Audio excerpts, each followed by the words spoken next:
I'm Maria. My family is full of linguists, and languages were a big part of my life growing up. My mom and dad were both professors, always talking about the nuances of different languages at the dinner table. I guess it rubbed off on me because by the time I finished college, I could speak 5 languages fluently: English, Spanish, French, German, and Italian. I met David when I was still in college. He was in my circle of friends, and we clicked right away. David is tall, with dark hair and a kind smile that always made me feel at ease. He came from a wealthy family, which always seemed to be a point of stress for him. His parents, Mr. and Mrs. Anderson, were very clear about wanting him to join the family business as a financier, but David had other plans. David and I used to hang out a lot, sharing our dreams and frustrations.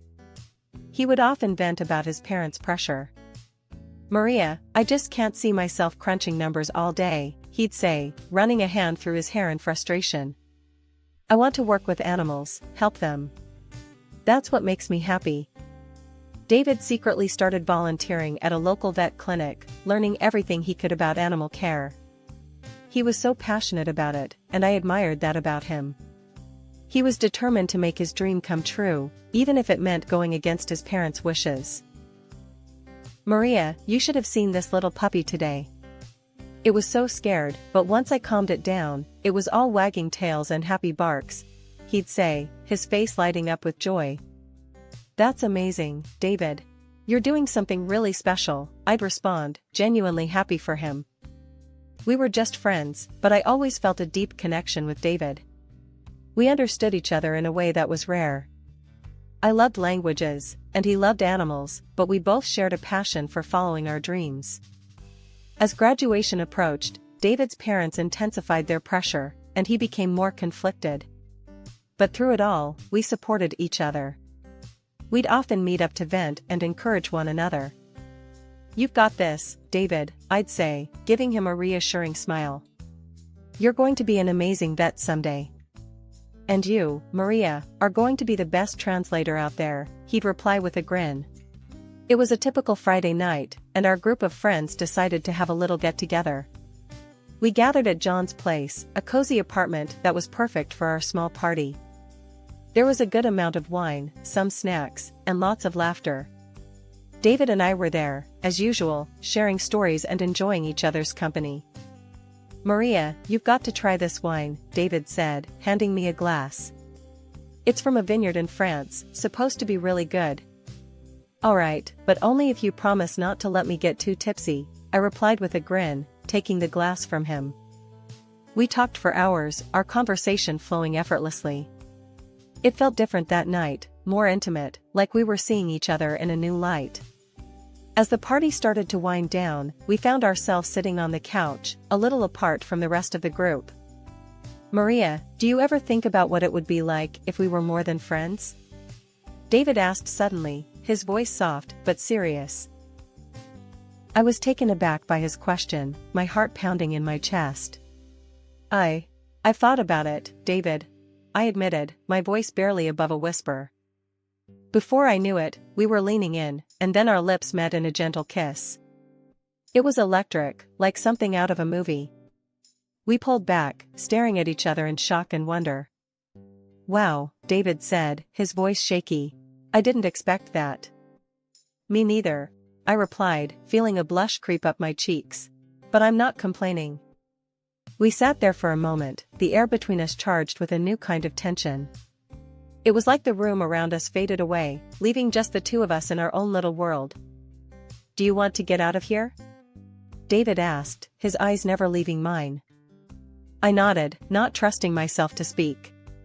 We quietly slipped out of the apartment, hand in hand, and made our way to his place. The walk there was filled with nervous laughter and stolen glances, both of us trying to process what had just happened. We went inside, and the next few hours were a blur of kisses, laughter, and whispered confessions. It was like we were finally allowing ourselves to feel what we had been holding back for so long.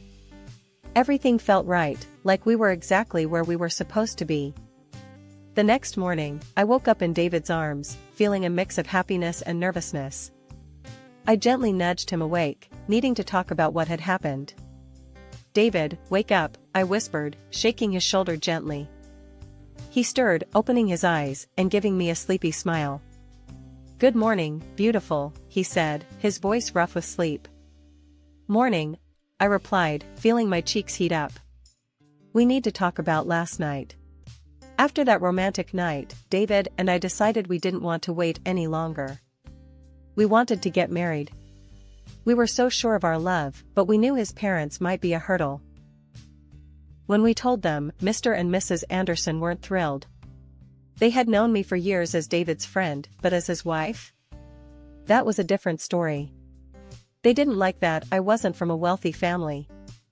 Still, they agreed to our wedding but insisted on a prenuptial agreement. They wanted to make sure I wouldn't claim any of David's money. "You'll need to sign this prenup, Maria," Mr. Anderson said, handing me the documents. "It's just to protect the family assets." I glanced at David, who nodded reassuringly. "I understand," I said, taking the papers. Despite the cold reception, they allowed us to live in David's late grandmother's apartment. It was a beautiful place in the city center, with windows overlooking the square. The apartment was elite and expensive, with excellent repairs and new furniture. It felt like a fresh start. After the wedding, we moved in, but Mr. Anderson made it clear that one room, filled with his mother's belongings, was off limits. "Those items are priceless to me, Maria," he said sternly, handing me the key. "You are not to enter that room." I nodded, understanding the gravity of his words. "I won't, Mr. Anderson. I promise." With that, David and I began our new life together, ready to face whatever challenges came our way. Living with David was like a dream at first. We were so happy in our new place, but soon enough, that bliss got a serious jolt thanks to his sister, Laura. Laura started dropping by unannounced, making herself right at home. One Saturday morning, just as I was getting ready to enjoy a peaceful breakfast, she showed up. "Hey Maria," Laura said, strolling into the kitchen without even knocking. "What's for breakfast?" I forced a smile, trying to keep my annoyance in check. "Good morning, Laura. I was just about to make some eggs." "Make enough for me too, will you?" she said, plopping down at the table and scrolling through her phone like she owned the place. I took a deep breath and started cooking, reminding myself to stay calm. David walked in, looking a bit surprised to see his sister. "Laura, didn't know you were coming over," he said, raising an eyebrow. "Yeah, thought I'd surprise you guys," she said with a smirk. "This place is amazing. I could get used to hanging out here more often." As days went by, Laura's visits became more frequent and more invasive. She'd stay over without asking, and every morning it was the same thing. She'd demand breakfast, criticize my cooking, and make snide comments about me living in her grandmother's apartment. "Maria, you should really learn how to cook better," she said one morning, pushing her plate away. "You're living here on borrowed time, you know." That was the last straw. I clenched my fists and looked her straight in the eye. "Laura, you can't just come here and disrespect me in my own home." She scoffed, rolling her eyes. "Your home? This is my family's apartment, Maria. You're just here because my parents are too nice to kick you out." David had enough. He walked over and stood next to me, glaring at Laura. "Laura, you need to show Maria some respect. She's my wife, and this is her home too." Laura's face twisted in anger. Of course you'd take her side. Mom and Dad always loved you more, gave you everything, and now you're letting her take what's left. "Enough, Laura." David's voice was firm. "If you can't respect Maria, then don't come here anymore." Laura stormed out, slamming the door behind her. I let out a sigh of relief, feeling a mix of anger and sadness. David hugged me, whispering, "We'll get through this, I promise." The next day, my phone rang, and it was my mother-in-law. She didn't even bother with pleasantries. "Maria, I've heard terrible things about how you're keeping the apartment," she snapped. "Laura says it's a mess, and you're not being a good hostess." I was stunned. "Mrs. Anderson, that's not true. I've been doing my best to keep the place clean and welcoming." Clearly, your best isn't good enough, she retorted. We're very disappointed with David's choice to marry you. We think you should consider leaving. When I told David about the conversation, he was furious. They have no right to talk to you like that, Maria. We'll figure something out. Days turned into weeks, and the tension with David's family kept building. Laura continued her visits, though less frequent after David's outburst. She still managed to make every interaction a challenge. As the days passed, I focused on keeping our home a sanctuary, a place where David and I could escape from the outside world and his family's constant scrutiny. We knew we had to stick together and stay strong, no matter what challenges came our way. David worked for his father's company, but I was having a hard time finding a job as a translator. I went for interviews, but the jobs offered were way below my skills and pay expectations. One evening, I was home alone, feeling a bit down about another unsuccessful interview. I was just about to get comfortable when I heard the door unlock. I wasn't expecting anyone, so my heart jumped into my throat. In walked David's parents, Mr. and Mrs. Anderson, without so much as a knock. They just strolled in, acting like they owned the place, which technically, they did. "What are you doing here?" I asked, trying to hide my annoyance and shock. "You could have at least called." Mrs. Anderson looked around, her face twisted in disdain. "We don't need to call, before coming into our own apartment." "What if I was naked?" I shot back. "You can't just barge in like this." Mr. Anderson ignored me, looking around with a critical eye. "We've decided to install surveillance cameras to make sure you're keeping it in order." I couldn't believe what I was hearing. "Cameras?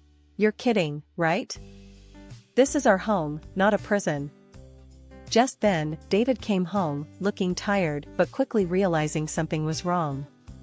"What's going on?" he asked, glancing between me and his parents. "We're installing cameras," his father declared. "To keep an eye on how things are being maintained here." David's face turned red with anger.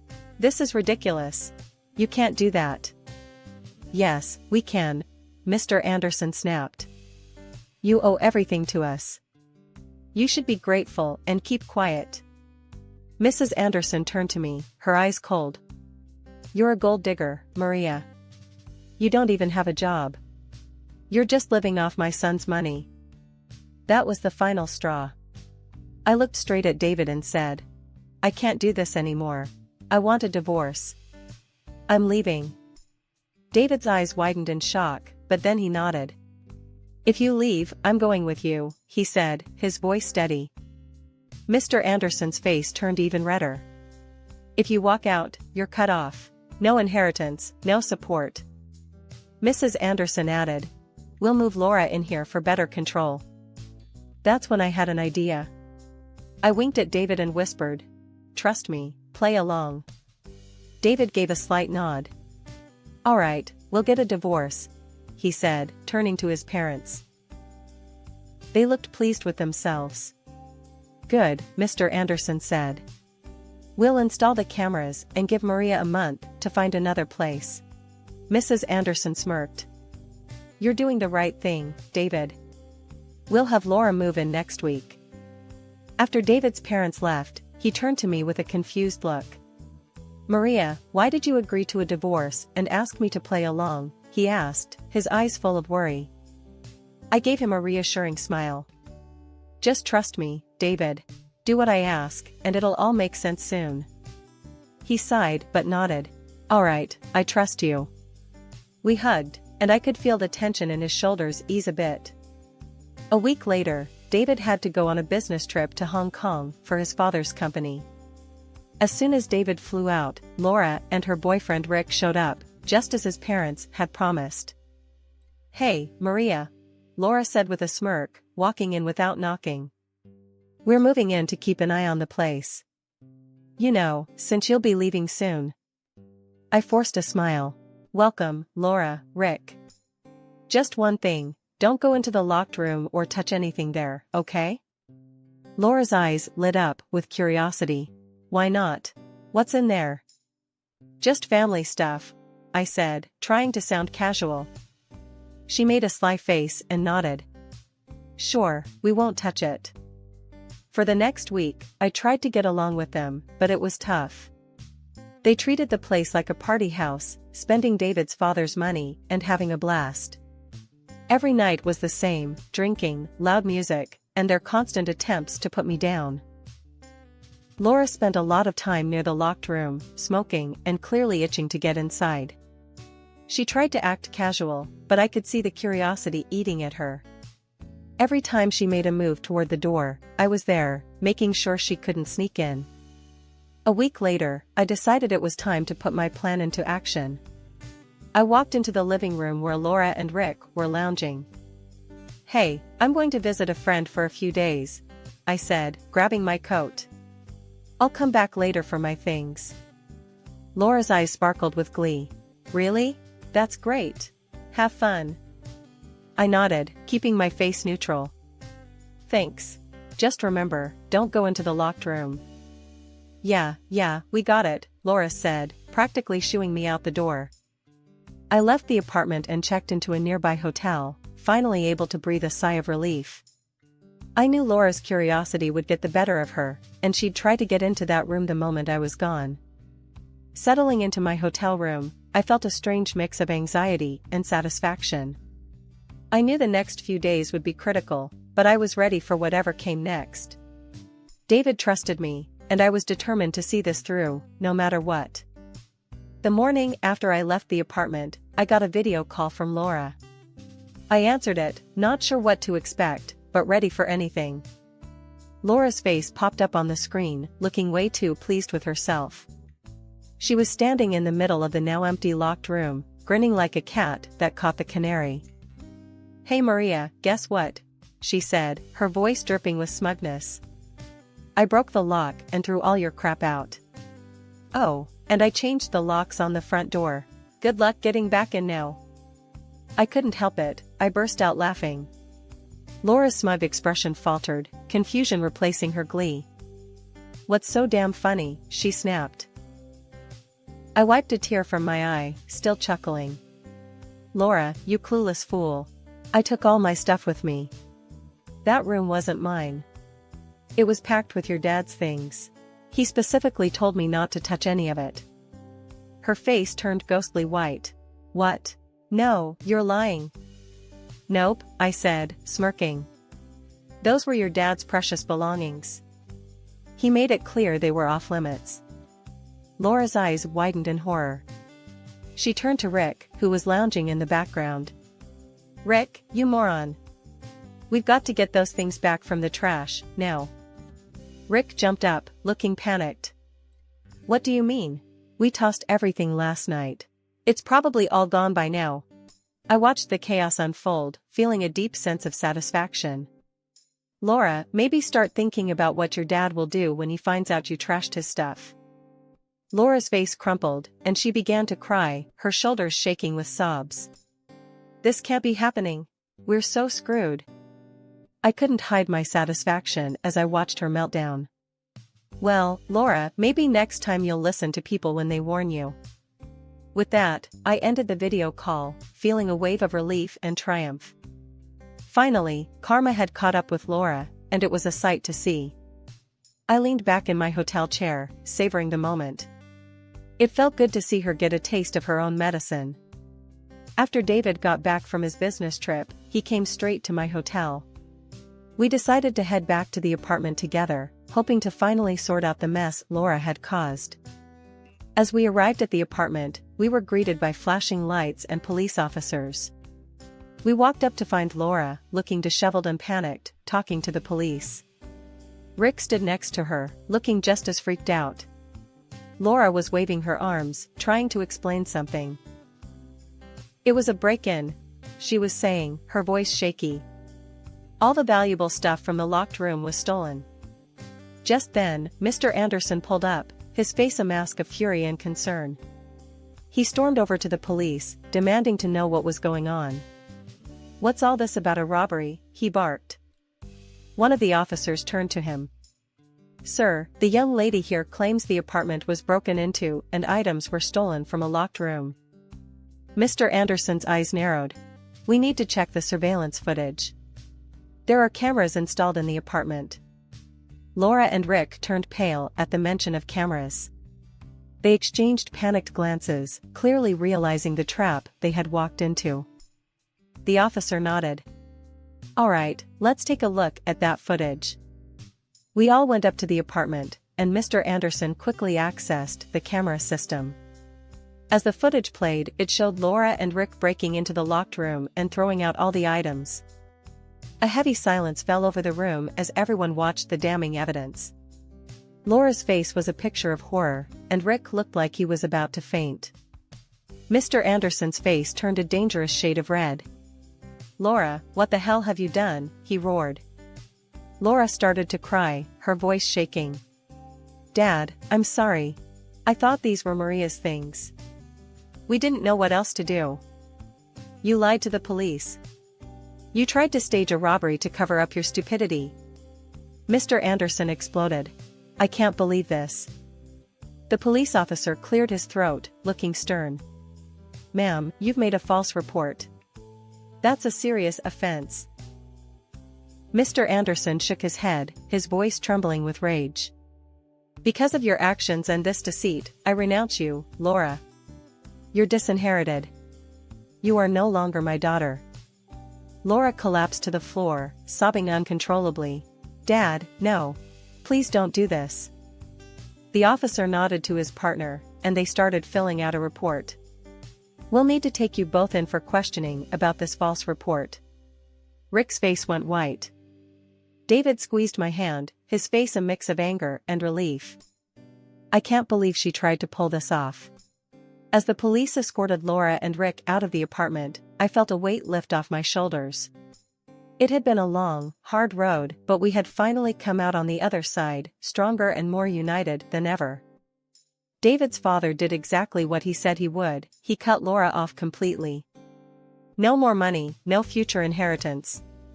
Her boyfriend ditched her too, seeing as he was only in it for the cash. Now Laura stuck in a tiny, run-down apartment, scraping by on her own. It's a tough break, but she had it coming. Meanwhile, David and I decided it was best to cut ties with his controlling parents, at least for a while. David quit his father's company and finally opened his own veterinary clinic, something he's always dreamed of. I'm so proud of him. And as for me, I landed a great job as a translator for a big international company. We're both working hard, but it's worth it for the freedom we have now. We're still in a rented apartment, but it feels like home because it's ours. No more constant surveillance or judgmental eyes watching our every move. We're making plans for the future, like buying our own house and starting a family. It's exciting to think about what's ahead. One morning, over breakfast, David and I were talking about our plans. Maria, have you thought about where you'd like to buy a house? He asked, sipping his coffee. I nodded. Yeah, somewhere quiet but not too far from the city. What about you? I'm thinking the same, he said, grinning. A place with a big yard for the dogs. I laughed. Of course, you'd want space for the dogs. That's fine by me. And what about kids? Are we still thinking a couple of years down the line? David looked thoughtful. Yeah, I think that's a good plan. Let's get settled first, make sure the clinic is running smoothly, and then we can start thinking about kids. I reached across the table and squeezed his hand. Sounds perfect. We've got time, and we're building a good life together. Later that day, we visited his new clinic. It was a cozy place, already bustling with clients and their pets. I watched David in his element, caring for animals and talking to their owners. He looked so happy and fulfilled. One weekend, we decided to visit some open houses, just to get a feel for what was out there. We found a few places we liked, and it was exciting to imagine our future home. Maria, can you picture it? David asked as we stood in the backyard of a charming house. Kids playing here, maybe a dog running around? I smiled, feeling a warm glow inside. Yeah, I can. It feels right, doesn't it? Absolutely, he said, putting an arm around me. We're building something real, something lasting. As we left the house, I felt a sense of contentment and anticipation. We were on the right path, and the future looked bright.